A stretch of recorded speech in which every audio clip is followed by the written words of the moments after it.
بیوی کے لیے بھی لازم ہے کہ وہ شوہر کو سب سے زیادہ امپورٹنس دے، سب سے زیادہ اہمیت دے، حتیٰ کہ شوہر کے معاملے میں والدین کی بات بھی نہ مانے۔ شوہر کا درجہ اتنا بڑا ہے۔ خرابی کہاں سے ہوتی؟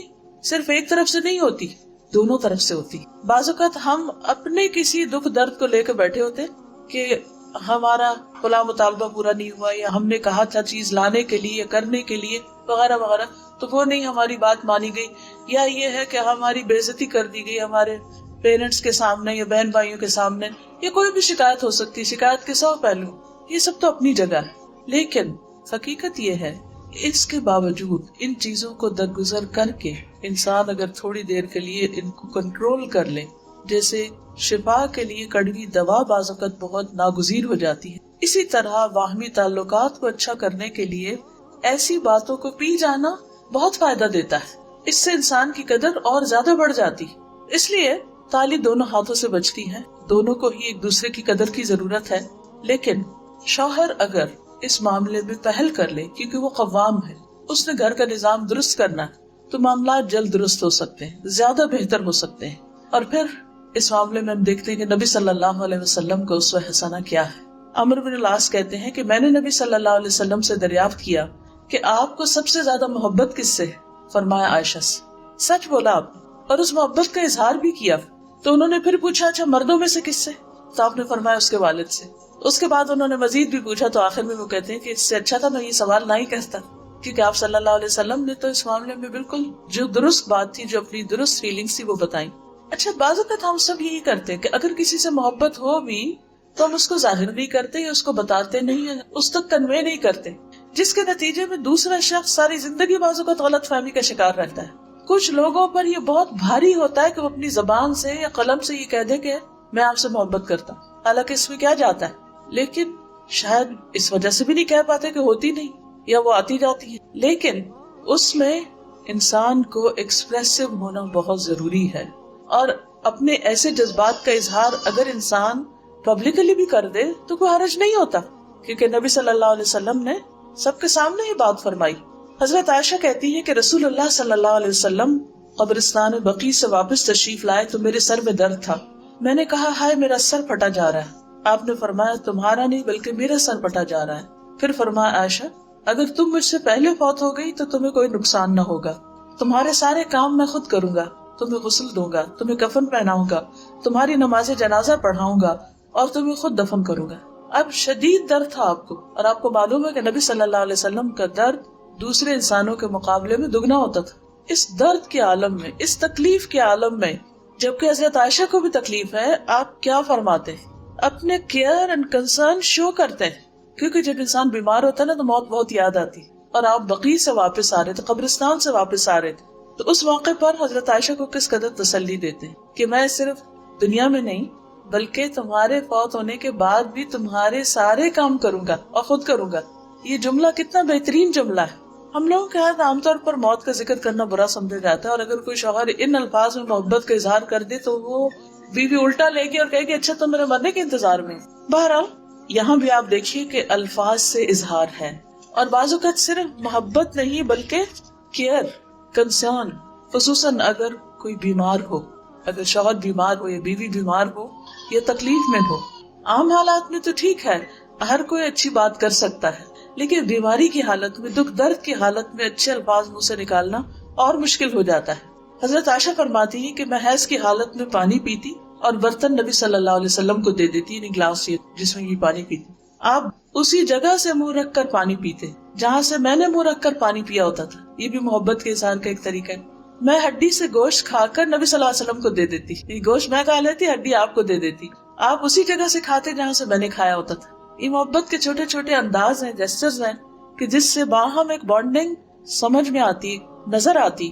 پھر محبت میں یہ نہیں کہ کبھی کبھار انسان چند ڈائلاگز بول دے، بلکہ دوسرے کو کیئر، کنسرن کے علاوہ ٹائم بھی دے۔ وقت دینا ایک بہت اہم چیز ہے، کتنے بھی مصروف ہو۔ کیا ہم میں سے کوئی یہ کہہ سکتا کہ میری مصروفیت تو نبی صلی اللہ علیہ وسلم سے بھی زیادہ ہے؟ نعوذ باللہ، کوئی بھی نہیں۔ لیکن اس کے باوجود آپ دیکھیے کہ آپ صلی اللہ علیہ وسلم اپنے گھر میں وقت دیا کرتے تھے، اور آپ کی ایک سے زائد ازواج تھی، اور آپ روزانہ ہر ایک کو وزٹ کرتے تھے۔ تھوڑی دیر کے لیے سوچئے، اگر آپ کو دن میں 9 لوگوں کے پاس جانا پڑے تو کیا حال ہو. جا کے ان سے صرف اتنا ہی پوچھے کہ بھی کیا حال ہے، کیسی ہے. امپاسبل. ایک عام انسان تو اپنا ایک گھر کا خیال نہیں کر سکتا، کیونکہ ازواج کے چیمبرز الگ الگ تھے. پھر اسی طرح یہ ہے کہ خوشی کے موقع پر، تفریح کے موقع پر بھی خیال رکھتے. حضرت عائشہ کہتی ہے کہ ایک مرتبہ عید کے دن رسول اللہ صلی اللہ علیہ وسلم کے سامنے کچھ حبشی کرتب دکھا رہے تھے، کھیل کھیل رہے تھے. میں نبی صلی اللہ علیہ وسلم کے کندھے پر سر رکھ کر انہیں جھانک کر دیکھنے لگی. ابھی پبلک کی جگہ ہے تو نبی صلی اللہ علیہ وسلم نے اپنے کندھے میرے لیے جھکا دیے کہ اور آسانی ہو جائے. میں آپ کے کندھوں پر سے انہیں دیکھتی رہی اور جب دل بھر گیا تو واپس آ گئی. تو آپ نے مجبور نہیں کیا کہ نہیں تم ادھر ہی کھڑی رہو. آزادی بھی دی، اور جب وہ پاس کھڑے ہو کر دیکھنا چاہتی تھی تو اتنی دیر فیسلٹی بھی دی، آسانی بھی فراہم کی. کتنے مواقع ایسے ہوتے ہیں کہ ہم لوگ ایز اے فیملی گھروں سے باہر جاتے ہیں. وہ اصل ٹیسٹ کا وقت ہوتا ہے جب آپ کسی پکنک پہ ہوں یا کسی ایسی جگہ پر ہوں. تو اس موقع پر عموماً مشکل ہو جاتی ہے کیونکہ ہر ایک تھک جاتا ہے، یا کوئی پھر اپنی مرضی سے بیٹھنا اٹھنا چاہتا ہے، کھانا چاہتا نہیں کھانا چاہتا.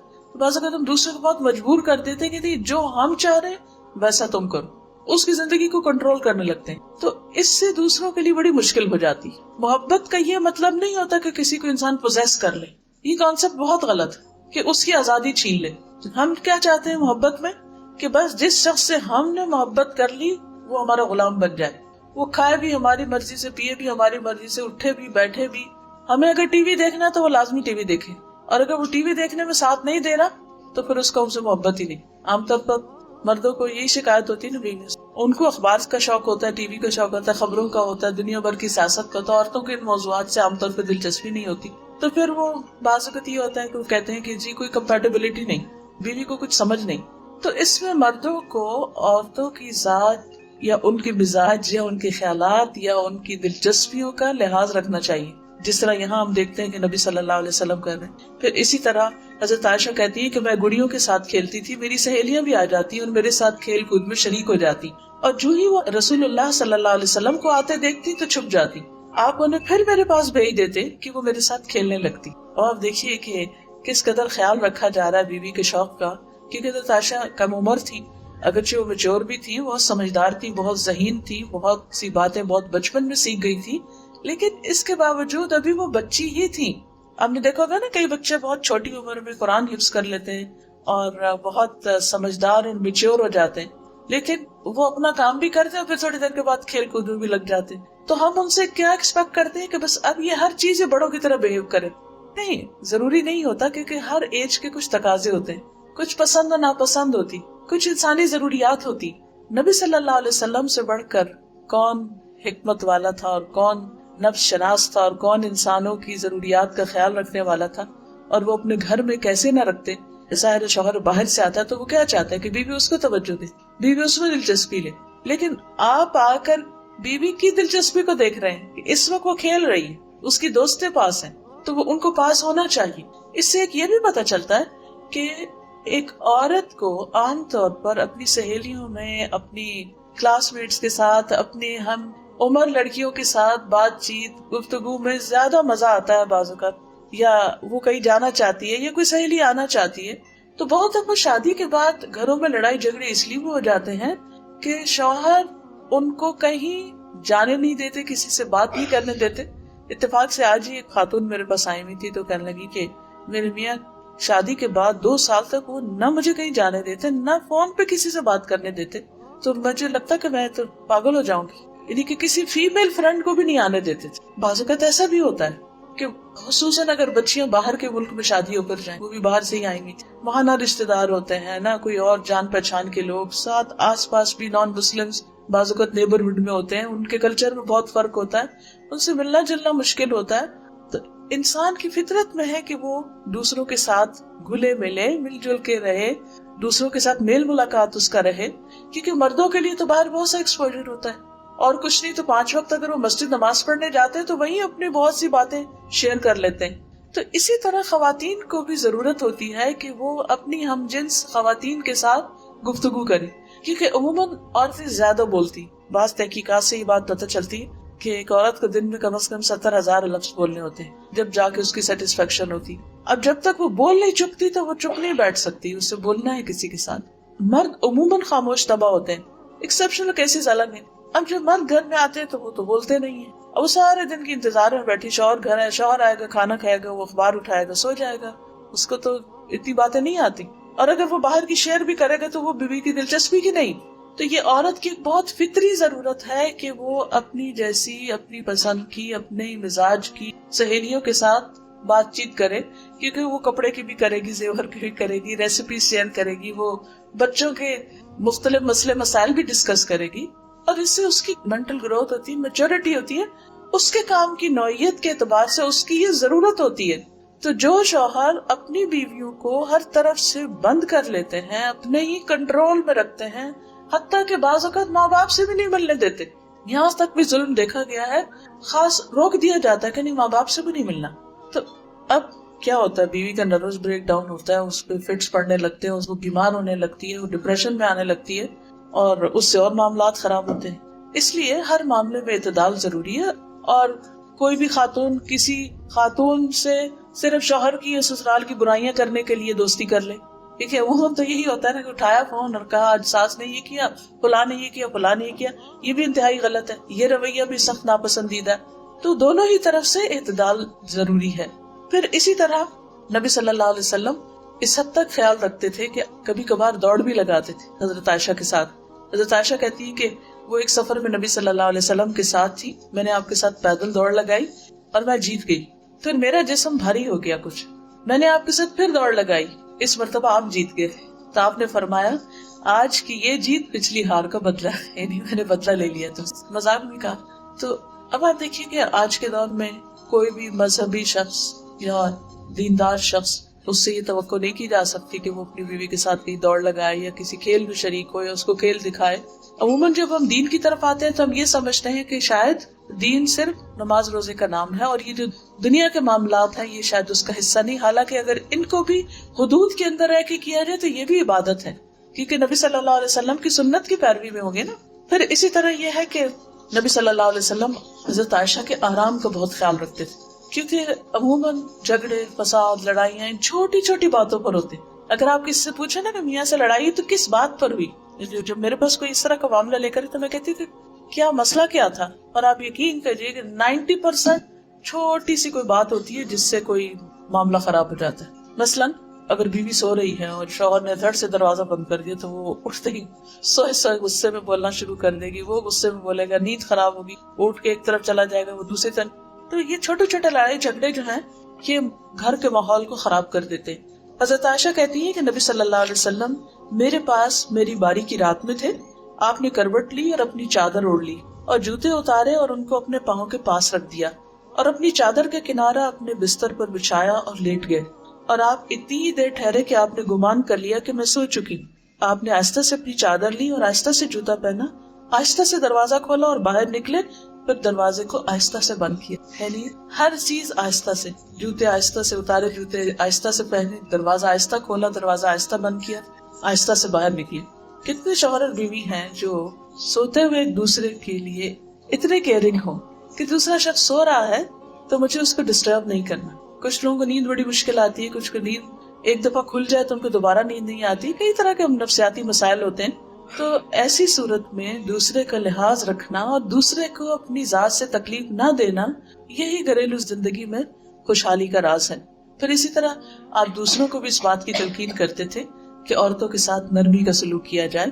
حضرت انس کہتے ہیں کہ نبی صلی اللہ علیہ وسلم اپنی ازواج مطہرات کے پاس تشریف لائے. اونٹ ہانکنے والا اونٹوں کو تیز ہانک رہا تھا، جیسے کوئی ڈرائیور تیز ڈرائیو کر رہا ہو، جھٹکے لگ رہے اور دھکے پڑ رہے ہوں. اس کا نام انجشہ تھا. آپ نے فرمایا اے انجشہ، تیری خرابی ہو، تم اونٹوں کو آہستہ آہستہ چلاؤ، نازک آپ گینے سوار ہیں.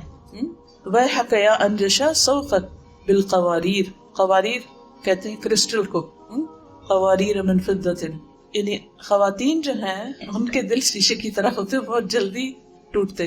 اور ایک حقیقت ہے کہ ہم سب اچھی طرح جانتے ہیں کہ چھوٹی سی بات بعض اوقات ہم محسوس کر لیں، بعض اوقات بڑی بڑی باتوں کی پرواہ نہیں کرتے، کیونکہ ہمارے مزاج کے اندر جسمانی تبدیلیوں کی وجہ سے بھی کئی تبدیلیاں آتی رہتی ہیں، کبھی پوسٹ نیٹل اور کبھی پیدائش کے بعد اور کبھی پریگنینسی میں اور کبھی پیریڈ سے پہلے اور کبھی اس کے بعد اور کبھی پھر جب مینوپاز شروع ہو جاتا ہے، بڑھاپے کے مسائل، 100 طرح کے مسائل ہوتے ہیں. عورت اپنی زندگی میں جسمانی اعتبار سے فزیکلی بہت ساری چینجز میں سے گزرتی ہے، تبدیلیوں میں سے اور حالت بدلنے سے، تو اس لیے بہت ضروری ہے کہ اس کے ان مخصوص حالات کا خیال رکھا جائے۔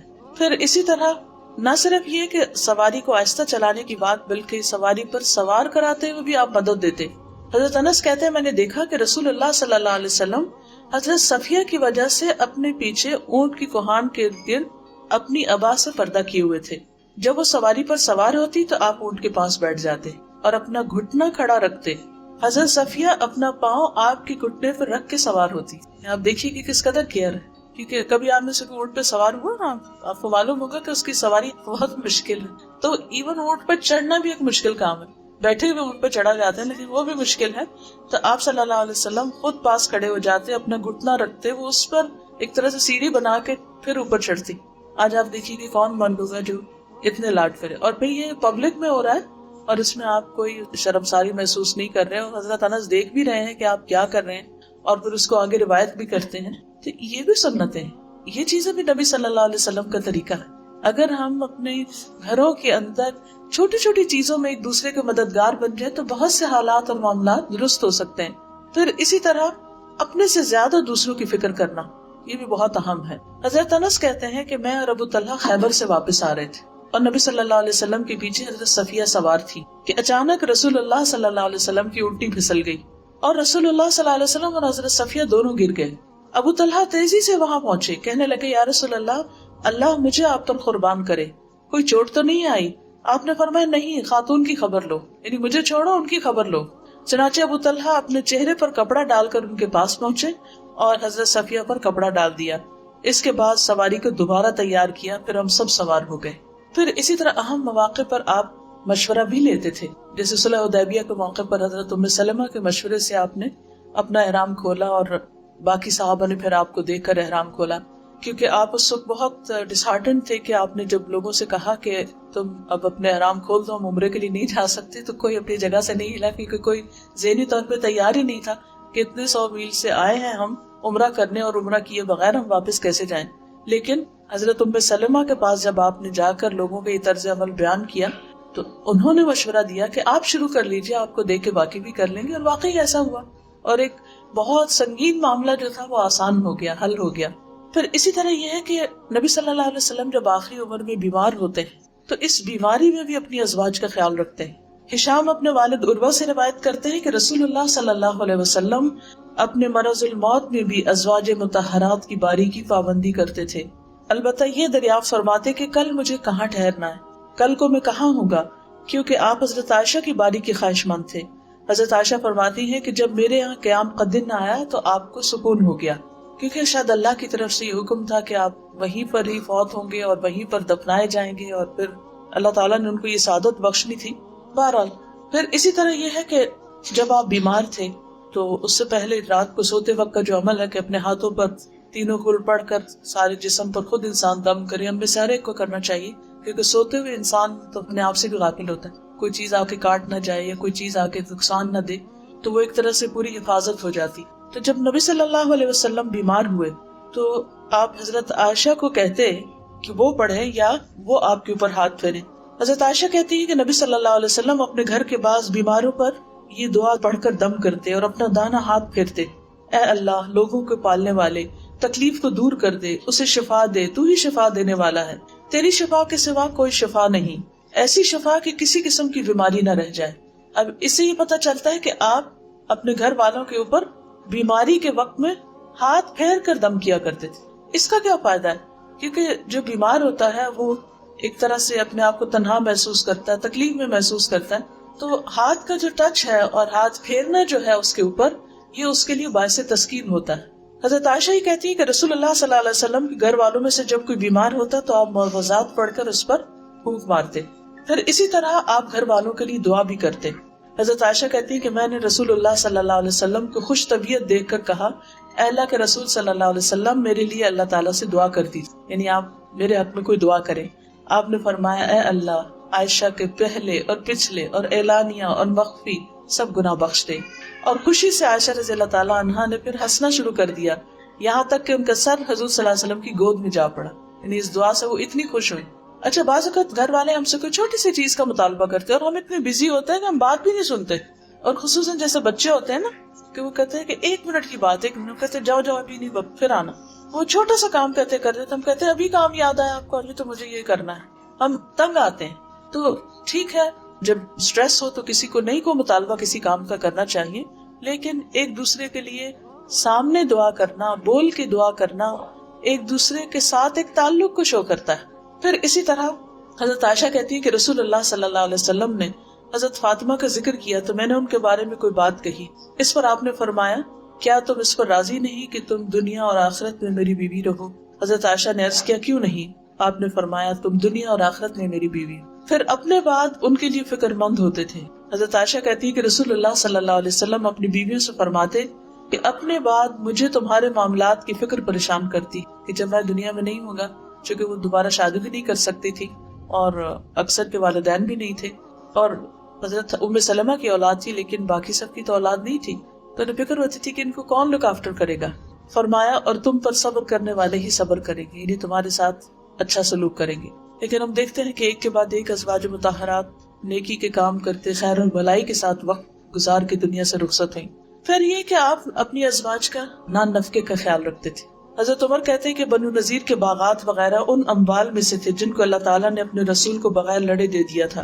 یہ اموال خاص طور سے رسول اللہ صلی اللہ علیہ وسلم کے تھے، جن میں سے آپ اپنی ازواج مطہرات کو سالانہ نفقہ کے طور پر بھی دیتے اور باقی ہتھیار اور گھوڑوں پہ خرچ کرتے تاکہ اللہ کے راستے میں جہاد کے لیے ہر وقت تیاری رہے. یعنی جو آپ کا مال تھا اس میں سے آپ نے سب کا باقاعدہ ایک طرح سے نفقہ مقرر کر رکھا تھا. تو اس سے بھی پتہ چلتا ہے کہ شوہر چاہے بیوی کو روزانہ کچھ دے، چاہے ہفتہ وار دے، چاہے مہینے میں دے، چاہے سال میں دے، کچھ بھی دے، لیکن اس کی ذمہ داری ہے کہ بیوی کی ضروریات کا خیال رکھے، اور اس میں کھانے کپڑے کے علاوہ بھی اس کی اپنی پسند سے کوئی چیز لینے کے لیے بھی اس کو اجازت دے. داؤد بن قیس کہتے ہیں کہ میں نے ازواج نبی کے حجروں کو دیکھا، یہ کھجور کی چھڑیوں کے تھے، گھاس وغیرہ سے ڈھکے ہوئے تھے، اور میرا خیال ہے کہ حجرے کی چوڑائی دروازے سے دیوار تک 6-7 ہاتھ ہوگی، لمبائی اندر سے 10 ہاتھ اور بلندی 7 اور 8 کے مابین یا اسی کے قریب. بس اتنے گھر تھے. پھر اسی طرح گھر والوں کے لیے اچھا ہونے کا مطلب صرف یہ نہیں کہ ان کو عیاشی کرائی جائے یا ان کے ساتھ صرف اچھا اخلاق برتا جائے، بلکہ ان کے ساتھ اچھا ہونے کا مطلب یہ کہ ان کی آخرت کی بھی فکر ہو. بعض اوقات ہم ان کی دنیا کا اتنا خیال رکھنے لگتے ہیں کہ پھر ان کی آخرت بھول جاتے ہیں. تو حقیقی خیر خواہ اور مخلص اپنے بچوں کا، اپنی بیوی کا وہی ہو سکتا ہے جو ان کی آخرت کی فکر کرے. ہم سب کو بھی اپنا اپنا جائزہ لینا چاہیے کہ ہم اپنے بچوں کی یا گھر والوں کی دنیا کے لیے تو بہت غمگین ہوتے ہیں، اس کی تو بہت فکر کرتے ہیں، لیکن عام طور پر آخرت کے بارے میں غافل ہو جاتے ہیں کہ وہ کس طرف جا رہے ہیں. اور کیوں؟ ہم کہتے نہیں یہ مائنڈ کریں گے، یہ برا نہ مان جائیں. اگر شادی شدہ اولاد ہو تو ہم کہتے ہیں کہیں ہم سے میل ملاپ ہی نہ ختم کر دیں، آنا ہی نہ چھوڑ دیں، تو اس لیے ہم ان کو نصیحت نہ کریں، بس ٹھیک ہے جس حال میں ہے ہمیں اپنی شکل دکھاتے رہیں. نہیں، وہ ناراض ہو یا خوش ہو، کچھ بھی ہو، ان کی آخرت کی فکر کرنا ضروری ہے، لازم ہے. چھوٹے بھی ہوں تب بھی، بڑے بھی ہوں تب بھی، عمر کے ہر حصے میں ضروری. اور اس کے لیے آپ دیکھیں کہ نبی صلی اللہ علیہ وسلم نے جہاں نان نفقہ مقرر کیا وہاں گھر والوں کو قناعت کی عادت بھی ڈالی اور اس کے ساتھ جائز فرمائشوں کو پورا بھی کیا. حضرت جابر کہتے ہیں کہ رسول اللہ صلی اللہ علیہ وسلم نرم دل آدمی تھے.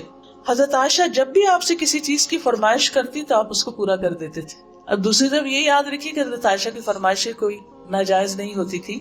کسی بھی عورت کو اپنے شوہر کی وسعت سے بڑھ کے اس سے فرمائش نہیں کرنی چاہیے. جتنا وہ کماتا ہے جتنی اس کی وسعت ہے، کیونکہ جسے نان نفقے کے علاوہ مہر کے بارے میں بھی قرآن مجید میں کیا بتایا گیا، علی الموسع قدرہ وعلی المقتر قدرہ، وسعت والا اپنے اندازے کے مطابق خرچ کرے اور تنگ دست اپنے اندازے کے مطابق.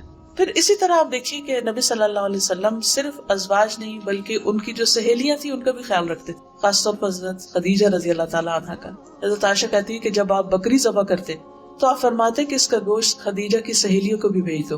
یعنی وہ تو دنیا میں نہیں، ان کی بہن ایک تو تھی حالہ، لیکن سہیلیوں کا بھی اپنا ایک مقام ہوتا ہے. والدین کے ساتھ صلہ رحمی میں سے ایک بات یہ ہے کہ والدین کے دوستوں کے ساتھ بھی اچھا سلوک کیا جائے.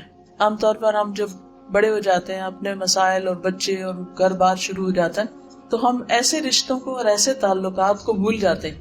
ٹھیک ہے اگر قریب ہوں تو انسان زیادہ بھی دیکھ سکتا ہے، لیکن اگر دور دراز بھی ہوں، مثلاً آپ کسی خاص شہر میں گئے ہیں اور وہاں آپ کے والدین کے کوئی رشتہ دار ہیں، دوست ہیں، تو آپ کو ان سے ملاقات کی کوشش کرنی چاہیے، بھلے سال میں ایک دفعہ، 5 سال میں ایک دفعہ، یا کبھی کبھار ہی، لیکن کوشش کرنی چاہیے، کیونکہ صلہ رحمی جو ہے وہ انسان کی عمر بڑھاتی ہے، انسان کے رزق میں برکت کا باعث ہے۔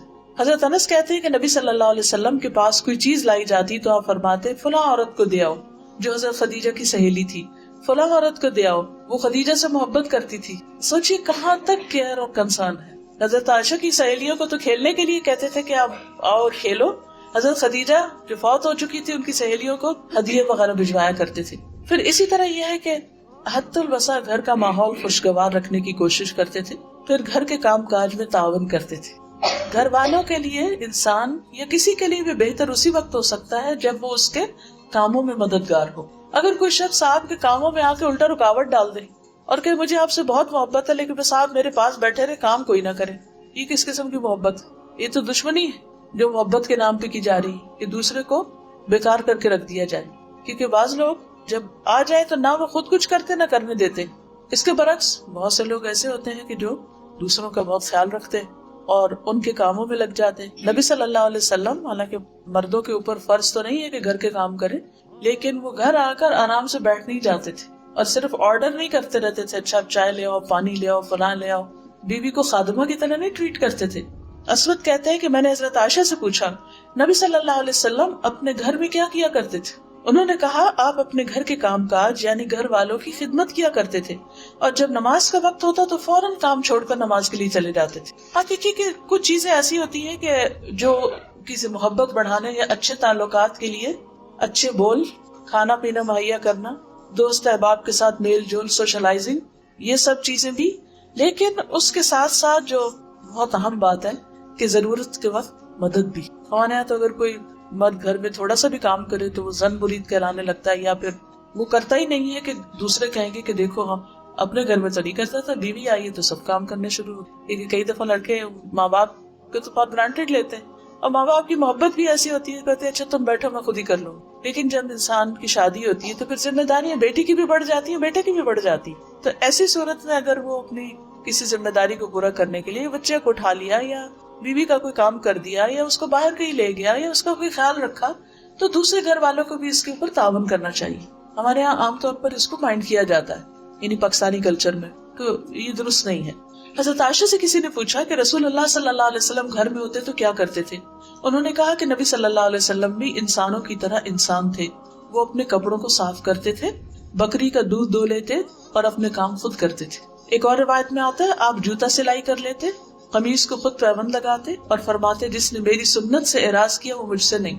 یعنی اس چیز کو بھی انہوں نے اپنی سنت بتایا کہ اپنا کپڑا استری کر لیں یا اپنے کپڑے نہانے کے بعد فرش پر پھینکنے کی بجائے واشنگ باسکٹ میں ڈالیں۔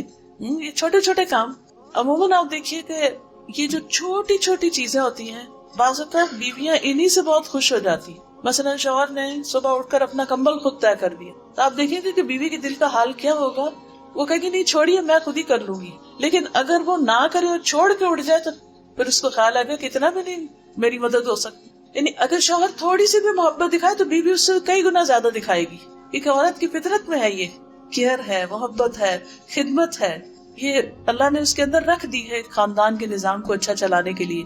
پھر اسی طرح آپ صلی اللہ علیہ وسلم اپنے کپڑے کو پیوند بھی لگا لیتے اور سی بھی لیتے تھے۔ اب تو یہ کام عورتوں کو بھی نہیں آتا، تو آپ سوچیے کہ ہم کتنے پیچھے ہیں۔ پھر اسی طرح گھر والے جو کھانا دیں اس پہ راضی ہو جاتے۔ جابر کہتے ہیں کہ نبی صلی اللہ علیہ وسلم نے اپنے گھر والوں سے سالن طلب کیا کہ سالن لاؤ۔ انہوں نے کہا ہمارے پاس سوائے سرکے کے کچھ نہیں۔ آپ نے سرکہ منگوا لیا، اس سے روٹی کھانی شروع کر دی، فرمانے لگے بہترین سالن سرکہ، بہترین سالن سرکہ۔ اچھا اب آپ دیکھیے دوسری طرف کیا ہوتا ہے، سبزی لا کے بھی نہیں دی، پیسے بھی نہیں دیے، گیس کا بل نہیں پے کیا وہ بھی کٹ گئی، اور اگر کھانا نہیں بنا تو وہ بھی ذمہ دار، یعنی اسباب ریسورسز فراہم نہیں کیے، اور پھر بھی انڈرسٹینڈنگ نہیں کہ بھائی اس کا قصور نہیں۔ یعنی بعض اوقات ایسی ایکسپیکٹیشنز ہوتی ہے کہ ہر قیمت پر ہر صورت میں کرنا ہی کرنا ہے، جہاں سے مرضی کرو۔ اور ان عورتوں پر تو بہت ہی رحم آتا ہے جو بیچاریاں سارا سارا دن محنت کر کے آتی ہیں اور شوہر پیسے چھین کے نشہ کرنے لگتے ہیں۔ ابو ہریرہ کہتے ہیں کہ نبی صلی اللہ علیہ وسلم نے کبھی کسی کھانے میں عیب نہیں نکالا، کبھی کسی کھانے میں عیب نہیں نکالا۔ اگر آپ کو پسند ہوتا تو کھا لیتے ورنہ چھوڑ دیتے۔ پھر اسی طرح مشکل وقت میں بیوی کو دلاسا دینا، اس کے آنسو پوچھنا، یہ بھی نبی صلی اللہ علیہ وسلم کی سنت سے ملتا ہے۔ حجۃ الوداع کے موقع پر حضرت صفیہ کا اونٹ بدک گیا اور وہ رونے لگی. رسول اللہ صلی اللہ علیہ وسلم کو معلوم ہوا تو تشریف لائے اور اپنے ہاتھ سے ان کی آنسو پوچھنے لگے. اب دیکھیے حج کا موقع، ہزاروں کا مجمع، اور آپ لوگوں کو تعلیم دے رہے ہیں، خذوا عنی مناسککم، مجھ سے اپنے مناسک سیکھ لو. اور اتنے میں آپ کو خبر ملتی کہ آپ کی بیوی کا اونٹ بدک گیا ہے اور وہ رو رہی ہیں، اور آپ سب کو چھوڑ کر آ کر ان کے آنسو پوچھ رہے ہیں. یہ وقت ہوتے ہیں جب کسی کا دل جیتا جا سکے. دوسری صورت کیا ہے؟ بیوی روتی رہے، صبح روئے شام روئے، روتی رہے لیکن پوچھنا نہیں. اس معاملے میں بعض اوقات عورتیں بہت زیادتی کرتی، وہ جب رونے پہ آتی ہے تو چپ ہی نہیں کرتی. ایک اور روایت میں صفیہ کے بارے میں ملتا ہے جب وہ رونے سے چپ ہی نہیں کرے پھر آپ نے ان کو چھوڑ دیا، کیونکہ کئی دفعہ ایسا تھا نا کہ روتے ہوئے کان سے پوچھتے تو اور رونا آ جاتا ہے. پھر اسی طرح یہ ہے کہ بیوی کے مسائل اور مشکلات میں ساتھ دینا. حضرت عائشہ کہتی ہیں کہ ہم آپ کے ساتھ کسی سفر میں تھے، جب ہم مقام بیضاء پہ پہنچے تو میرا ہار کھو گیا.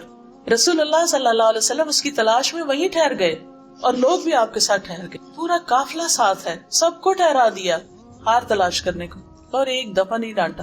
جب وہ قافلہ ٹھہر گیا تو حضرت ابوبکر آ گئے. انہوں نے آ کے حضرت عائشہ کو ٹوکے لگائے کہ تمہاری وجہ سے سارا قافلہ رکا ہوا، سب کا حرج ہو رہا ہے. لیکن پھر اس پر تیمم کی آیات اور وہ سب کچھ نازل ہوا اور وہ اتنا مسلمانوں کے لیے خیر کا باعث بنا. پھر یہ ہے کہ بعض اوقات بیوی تھک جاتی ہے، کوئی اور وجہ ہو جاتی ہے، موڈ آف ہو جاتا ہے، تو اس کو ایشو نہیں بنا لینا چاہیے. کبھی ناراض ہونے کا بھی موقع دینا چاہیے، کیونکہ عورت کی جو کیفیات ہوتی ہیں وہ مردوں سے بہت مختلف ہوتی. تو بعض اوقات چونکہ وہ مختلف ہوتی ہیں، وہ اس ایکسپیرینس سے گزرے نہیں ہوتے، وہ سمجھتے ہی نہیں کہ ایسا کیوں ہو رہا ہے. حضرت عائشہ کہتی ہے کہ رسول اللہ صلی اللہ علیہ وسلم نے فرمایا جب تم مجھ سے راضی ہوتی ہو تب بھی مجھے پتہ چل جاتا ہے، اور جب ناراض ہوتی ہو تب بھی پتہ چل جاتا ہے. حضرت عائشہ نے کہا وہ کیسے؟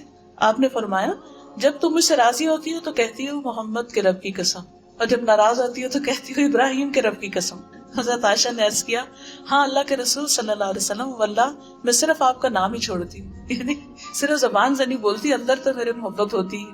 پھر اسی طرح یہ ہے کہ گھر والوں کو مسائل کا حل پیش کیا کرتے. عام طور پر مرد حضرات باہر کے مسئلے مسائل سن کے اتنے گھبرائے ہوتے کہ گھر آ کے وہ کوئی مسئلہ نہیں سننا چاہتی، اور بعض اوقات بیوی اکیلی ہی الجھتی رہتی ہے، وہ سارا کچھ لے لے کے اپنے دل میں دفن کرتی رہتی ہے، کیونکہ کوئی سننے والا نہیں، کوئی حل کرنے والا نہیں.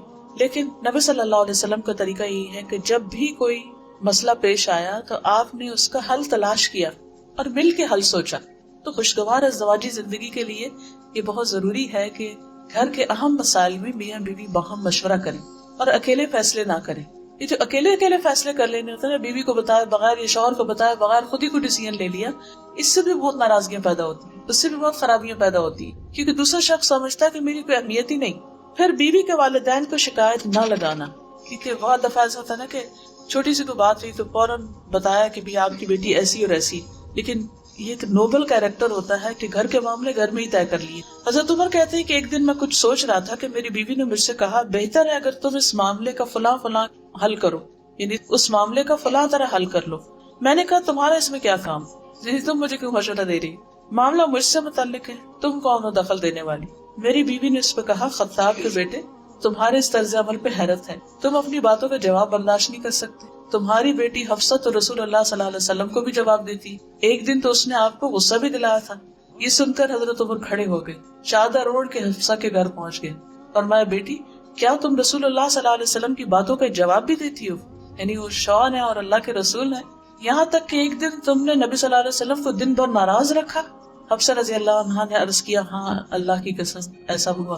سچ بولنے والے لوگ تھے نا، ہاں ایسا ہوا، ہم آپ کو کبھی جواب بھی دیتے ہیں. تو عمر رضی اللہ عنہ نے کہا جان لو میں تمہیں اللہ کی سزا اور اس کے رسول کی ناراضگی سے ڈراتا ہوں، آئندہ ایسا مت کرنا. لیکن نبی صلی اللہ علیہ وسلم نے خود کبھی بھی جا کے نہیں حضرت عمر کو بتایا کہ دیکھو تمہاری بیٹی کیسی ہے. پھر بیوی کی تربیت اور اصلاح کا کام جو ہے وہ چونکہ مرد کی ذمہ داری ہے. قرآن مجید میں اللہ تعالیٰ فرماتا ہے یا ایھا الذین آمنوا قوا انفسکم واہلیکم نارا، اے لوگوں جو ایمان لائے ہو اپنے آپ کو اور اپنے گھر والوں کو آگ سے بچاؤ. تو اس میں براہ راست خطاب مردوں سے ہی ہے. سیکنڈ نمبر پر پھر بیوی کی ذمہ داری آتی کیونکہ کلکم راعٍ وکلکم مسئول عن رعیتہ. بیوی بھی بچوں کے بارے میں نگران ہے، شوہر بھی بیوی اور بچوں کا نگران ہے، تو ان سے اس کی جواب دہی ہوگی. لیکن خاص طور پر شوہر کا فرض بنتا ہے کہ بیوی کی تربیت کرے، اس کو ادب سکھائے اور پھر نرمی اور اچھے اخلاق کی تعلیم دے. حضرت عائشہ کہتی ہے کہ کچھ یہودی نبی صلی اللہ علیہ وسلم کے پاس آئے اور کہا السلام علیکم، جس کا معنی تھا کہ آپ پر موت آئے. تو انہیں بہت غصہ آیا، انہوں نے جواب میں کہا وعلیکم السلام واللعنہ، یعنی مزید لفظ اضافہ کیا کہ تم پر موت بھی اور لعنت بھی ہو. اس پر رسول اللہ صلی اللہ علیہ وسلم نے فرمایا ٹھہرو اے عائشہ، اللہ تعالیٰ تمام معاملات میں نرمی کو پسند کرتا ہے۔ میں نے عرض کیا یا رسول اللہ کیا آپ نے سنا نہیں انہوں نے کیا کہا؟ آپ نے فرمایا میں نے اس کا جواب دے دیا تھا کہ وعلیکم۔ تو اگر وعلیکم سے معاملہ حل ہو سکتا ہے یا بدلہ اتر سکتا ہے تو 2 لفظ اضافہ کرنے کی ضرورت نہیں ہے۔ تو یہ تربیت تھی جو فوری طور پر آپ نے وہاں کی کہ اگر بچوں میں سے، گھر والوں میں سے کوئی زبان میں بے احتیاطی کر رہا ہے یا غلط لفظ بول رہا ہے تو اس کو وہاں روکنا بھی چاہیے۔ پھر اسی طرح صدقہ کرنے کی ترغیب، آخرت کی فکر کے لیے رات کو جگایا۔ ام سلمہ کہتی ہیں کہ نبی صلی اللہ علیہ وسلم ایک رات جاگے، فرمایا سبحان اللہ آج رات کیا کیا بلائیں اتری، کیونکہ آپ کو تو پتہ چل جاتا تھا اللہ کی دی ہوئی علم سے، اور کیسے کیسے خزانے بھی نازل ہوئے، یعنی خیر اور شر دونوں ہی۔ ان حجرے والیوں کو کوئی جگانے والا ہے، یعنی ان ازواج مطہرات کو کوئی اٹھا دے۔ افسوس کہ دنیا میں بہت سے کپڑے پہننے والی عورتیں آخرت میں ننگی ہوں گی، یعنی تہجد صرف مردوں کے لیے نہیں، نیکی اور عبادت مردوں کے لیے نہیں عورتوں کے لیے بھی ہے۔ اور آخرت کا لباس کیا ہے؟ آخرت کا لباس دنیا کا اچھا عمل۔ پھر اسی طرح اچھا مرد جو ہوتا ہے وہ گھر کے اوور آل حالات پر بھی نظر رکھتا ہے کہ گھر میں کیا لٹک رہا ہے، کیا ڈیکوریشن ہو رہی ہے، کیا پہنا جا رہا ہے، کیا پک رہا ہے، کیا طور طریقے ہیں، کوئی چیز خلاف شریعت تو نہیں ہو رہی۔ مثلا حضرت عائشہ سے روایت ہے کہ انہوں نے ایک گدا خریدا جس پر تصویریں بنی ہوئی، آپ نے اسے دیکھا تو دروازے پہ کھڑے ہو گئے، اندر تشریف نہیں لائے۔ میں نے عرض کی یا رسول اللہ صلی اللہ علیہ وسلم میں نے جو غلطی کی ہے اس سے میں اللہ سے معافی مانگتی ہوں۔ فرمایا یہ گدا کس کے لیے ہے؟ میں نے عرض کیا آپ پہ بیٹھنے اور اس پر ٹیک لگانے کے لیے۔ آپ نے فرمایا ان تصویر بنانے والوں کو قیامت کے دن عذاب دیا جائے گا اور ان سے کہا جائے گا جو تم نے پیدا کیا ہے اسے زندہ بھی کر کے دکھاؤ، اور فرشتے اس گھر میں داخل نہیں ہوتے جس میں تصویر ہو، یعنی کہ میں اس گدے پہ نہیں بیٹھ سکتا اور نہ ہی گھر میں ہوگا۔ بہت سے مرد گھروں میں بہت کچھ حرام چیزیں دیکھتے ہیں، غلط چیزیں دیکھتے ہیں، بچے غلط کر رہے ہوتے ہیں لیکن ان کو روکتے نہیں۔ تو امر بالمعروف اور نہی عن المنکر بھی گھر سے شروع ہوتا ہے۔ اسی طرح حضرت انس کہتے ہیں کہ ایک دفعہ رسول اللہ صلی اللہ علیہ وسلم نے ایک آدمی حضرت حفصہ کے حوالے کیا اور فرمایا اس کی نگرانی کرنا، ان کی ڈیوٹی لگا کر گئے تو وہ اس سے غافل ہوگی، وہ آدمی بھاگ گیا، کوئی قیدی ہوگا یا کوئی ایسا ہوگا کہ جس کو پکڑوایا۔ نبی صلی اللہ علیہ وسلم واپس تشریف لائے تو پوچھا حفصہ اس آدمی کا کیا ہوا؟ انہوں نے کہا یا رسول اللہ صلی اللہ علیہ وسلم میں غافل ہوگی اور وہ بھاگ گیا۔ نبی صلی اللہ علیہ وسلم نے فرمایا تمہارے ہاتھ ٹوٹ جائیں، یعنی کہ غصے میں آیا۔ نبی صلی اللہ علیہ وسلم کے جانے کے بعد انہوں نے اپنے ہاتھ اونچے کر لیے۔ تھوڑی دیر بعد نبی صلی اللہ علیہ وسلم آئے تو پوچھا حفصہ تمہیں کیا ہوا، یہ ہاتھوں کا ایسے کیوں کیا ہوا؟ انہوں نے کہا یا رسول اللہ صلی اللہ علیہ وسلم آپ نے کچھ دیر پہلے مجھ سے ایسے اور ایسے کہا تھا کہ تمہارے ہاتھ ٹوٹ جائیں۔ آپ نے فرمایا اپنے ہاتھ کھول لو، میں نے اللہ سے یہ کہہ رکھا ہے کہ میں اپنی امت میں سے جس کسی کو بھی کوئی بد دعا دوں وہ اس کے حق میں مغفرت کا سبب بنا دے، یعنی اس پر لگے نہیں ہو، کیا رحمت تھی۔ پھر اسی طرح غلط کام پر صرف ناراض نہیں ہوئے بلکہ کفارہ بھی بتایا۔ حضرت عائشہ کہتی ہے کہ صفیہ رضی اللہ تعالیٰ عنہا نے حضور صلی اللہ علیہ وسلم کی خدمت میں کھانا بھیجا جبکہ وہ حضرت عائشہ کی باری تھی۔ حضرت عائشہ کے گھر میں تھے آپ، حضرت صفیہ نے کھانا بھیجا، انہوں نے جب لونڈی کو دیکھا تو غصے سے کانپنے لگی کہ یہ کیوں کھانا آیا ہوا۔ تو کہتی یہاں تک کہ میں نے غصے میں برتن توڑ دیا۔ رسول اللہ صلی اللہ علیہ وسلم نے میری طرف دیکھا تو مجھے آپ کے چہرے پر غصے کے آثار نظر آئے کہ یہ کیا کیا ہے۔ میں نے کہا میں اللہ کے رسول صلی اللہ علیہ وسلم سے اللہ کی پناہ میں آتی، یعنی اللہ کے رسول کی غصے سے اللہ کی پناہ میں آتی کہ وہ آج مجھ پر لعنت کرے یا مجھے کوئی برا بھلا کہے۔ پھر میں نے عرض کیا اللہ کے رسول صلی اللہ علیہ وسلم اس کا کفارہ کیا ہے؟ فرمایا برتن جیسا برتن، کھانے جیسا کھانا، اب کھانا بناؤ اور برتن لو اور اس میں ڈال کے واپس کرو۔ پھر اسی طرح کسی کو تسلی دیتے، کسی کو سرزنش کرتے۔ حضرت انس کہتے ہیں کہ حضرت حفصہ نے حضرت صفیہ کو یہودی کی بیٹی کہا، حضرت صفیہ سن کے رونے لگی۔ نبی صلی اللہ علیہ وسلم تشریف لائے تو حضرت صفیہ رو رہی تھی، پوچھا صفیہ کیوں رو رہی؟ انہوں نے عرض کیا حفصہ نے مجھے کہا کہ میں یہودی کی بیٹی۔ نبی صلی اللہ علیہ وسلم نے فرمایا تم تو نبی کی بیٹی ہو، تمہارے چچا بھی نبی ہیں اور تم نبی کی بیوی بھی، آخر وہ کس بات پر تم سے فخر کرتی؟ پھر آپ نے فرمایا حفصہ اللہ سے ڈرو۔ آپ نے نبی کی بیٹی کس طرح کا؟ حضرت موسیٰ کی اولاد میں سے تھے، اور ہارون چچا، اور نبی کی بیوی یعنی خود حضور صلی اللہ علیہ وسلم، یعنی تمہاری شان اور تمہارا درجہ تو بڑا ہے۔ پھر اسی طرح یہ ہے کہ ایک اچھا شوہر اور اچھا خامد جو ہوتا ہے وہ بچوں کے لیے بھی اچھا ہوتا ہے اور بچوں کے ساتھ شفقت اور محبت کو سلوک کرتا ہے۔ بعض اگر میاں لوگ تھکے ہوئے آتے ہیں، گھر میں اگر شور ہو تو ڈانٹ ڈپٹ سے کام لیتے ہیں، اس سے بچے اور زیادہ باپ سے دور ہو جاتے ہیں۔ وہ یہ دیکھتے ہیں کہ باپ آتا ہے تو ماں بھی کہتی چپ ہو جاؤ، سارے سہم پہ بیٹھ جاتے ہیں اور گھر میں ایک عجیب سی فضا پیدا ہو جاتی۔ لیکن اس کے برعکس نبی صلی اللہ علیہ وسلم بچوں کے ساتھ شفقت اور محبت کا سلوک کیا کرتے تھے۔ ابو ہریرہ کہتے ہیں کہ رسول اللہ صلی اللہ علیہ وسلم نے حسن بن علی کو بوسہ دیا، آپ کے پاس اقرا بیٹھے ہوئے تھے، کہنے لگے کہ میرے 10 بیٹے، میں نے کسی کو بوسہ نہیں دیا۔ تو آپ نے ان کی طرف دیکھا اور فرمایا جو رحم نہیں کرتا اللہ اس پر رحم بھی نہیں کرتا، یعنی آپ بچوں کو اٹھاتے، پیار کرتے، ساتھ لگاتے، چومتے. ام سلمہ کی بیٹی تھی زینب، تو آپ ان کو زوینب زوینب کہا کرتے تھے، یعنی تصغیر کے ساتھ پیار سے بلاتے. پھر بچوں کی عزت بھی کیا کرتے تھے، ان کو رسپیکٹ دیتے. ام المومنین حضرت عائشہ کہتی ہے کہ میں نے عادات، چال چلن اور بات چیت میں سب سے زیادہ مشابہ حضرت فاطمہ کو پایا. نبی صلی اللہ علیہ وسلم بہت زیادہ آپ سے ریزمبل کرتے تھے، چلنے میں، بیٹھنے میں، لین دین میں، ہاتھ کے اشاروں میں. جب وہ آپ کے پاس آتی آپ ان کے لیے کھڑے ہو جاتے، بیٹی کے لیے کھڑے ہو جاتے، ان کا ہاتھ پکڑتے، انہیں بوسہ دیتے، انہیں اپنی جگہ بٹھاتے. جب آپ ان کے ہاں جاتے تو وہ اٹھ کر آپ کی طرف بڑھتی تھی، آپ کا ہاتھ پکڑتی، بوسہ دیتی اور آپ کو اپنی جگہ بٹھاتی. یہ تھا باپ بیٹی میں محبت کا تعلق. آج آپ دیکھیے کہ ہمارے گھروں میں کیا واقعی بیٹیوں کے ساتھ ایسا سلوک کیا جاتا ہے؟ یہ امت کے مرد بھی اپنی بیٹیوں کے ساتھ یہ سلوک کر رہے ہیں؟ اگر نہیں تو فکر کی بات، کیونکہ یہ بھی آپ کی محبت کی شرط ہے کہ آپ کے طور طریقے بھی اختیار کیے جائیں. پھر نمازیوں کو کندھے پہ چڑھا لیتے. حضرت امامہ کے بارے میں آتا ہے، جیسے زینب کی بیٹی تھی، آپ نماز میں ہوتے تو ان کو بٹھا لیتے اپنے کندھے پر، رکوع پہ جاتے تو اتار دیتے، جب کھڑے ہوتے پھر چڑھا لیتے، حالانکہ آپ امامت کر رہے ہوتے تھے. بچے نماز کی حالت میں آپ کی پشت پہ سوار ہو جاتے اور آپ اپنا سجدہ لمبا کر دیتے تھے جب تک وہ اٹھتے نہیں تھے. بڑے بچوں کو بھی پیار سے اپنی چادر کے نیچے گھسا لیتے تھے. جیسے ایک دفعہ آپ نے حضرت حسن حسین کو چھپایا اور حضرت علی آئے تو آپ نے ان کے اوپر بھی اپنا کپڑا کر دیا. لیکن اس کے ساتھ ساتھ ان کو ادب بھی سکھاتے تھے، یعنی صرف پیار ہی نہیں، لاڈ ہی نہیں، بلکہ تمیز بھی سکھائی. حضرت عمر بن ابی سلمہ کہتے ہیں کہ میں بچہ تھا اور میں آپ کی پرورش میں تھا، تو میں جب کھانا کھاتا تو سارے برتن میں ہاتھ گھماتا، تو آپ فرماتے کہ بسم اللہ پڑھ کے کھاؤ، اپنے آگے سے کھاؤ اور دائیں ہاتھ سے کھاؤ. یعنی بچے اگر کھانے کی میز پر بدتمیزی کر رہے ہیں یا صحیح سے نہیں کھا رہے تو صرف ماں کا فرض نہیں کہ بیچاری کانشیس ہو کے اور تکلیف اٹھائے اور بار بار وہ اس کی اصلاح کرے، بلکہ باپ کو بھی اس وقت اپنا رول پلے کرنا چاہیے.